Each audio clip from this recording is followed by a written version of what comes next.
चढ़ा दीजिए।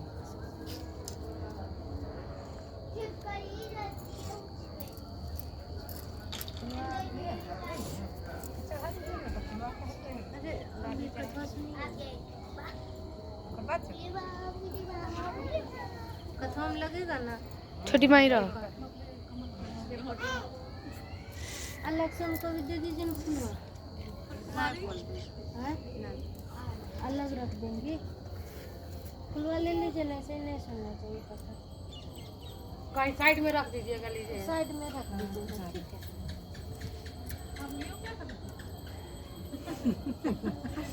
तो दू को तो बरला डालू। एक बार नैमिष राय के निवासी ऋषियों ने संसार के कल्याण तथा सूत जी से पूछा, हे सूत कराल कलिकाल में लोग के बालक किस तरह दीर्घ आयु होंगे, सो कहिए। सूत जी बोले, जब द्वापर का अंत और कलयुग का आरंभ था, उसी समय बहुत सी शोकाकुल स्त्रियां ने आपस में सलाह की कि क्या इस कली में माता के जीवित रहते पुत्र मर जाएंगे। जब वे आपस में कुछ निर्णय नहीं कर सकी, तब गौतम जी के पास पूछने के लिए गई। जब उनके पास पहुंची तो उस समय गौतम जी आनंद के साथ बैठे थे। उनके सामने जाकर उन्होंने मस्तक झुकाकर प्रणाम किया।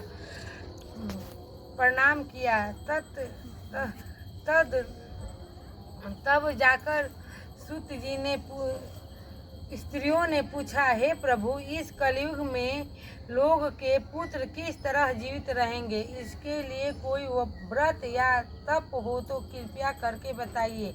इस तरह उनकी बात सुनकर गौतम जी बोले, आपसे मैं वही बात कहूँगा जो मैंने पहले से सुन रखी है।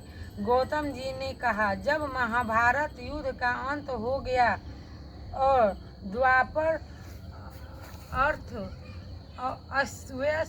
अवस्थामा के द्वारे अपने बेटों को मार देखकर जब पांडव बड़े दुखी हुए तो पुत्र से शोक से व्याकुल होकर द्रौपदी अपने सखियों के साथ ब्राह्मण श्रेष्ठ धूमायु के पास गई और उसने धूमायु से कहा, हे विपेंद्र, कौन सा उपाय करने से बच्चे दीर्घ आयु हो सकते हैं, कृपया करके ठीक ठाक कहिए। धूमायु बोले, सतयुग में सत्यवचन बोलने वाला, सत्याचार करने वाला, समदर्श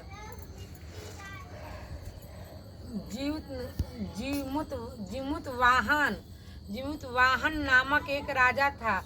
एक बार वह अपनी स्त्री के साथ अपनी ससुराल गया और वहीं रहने लगा।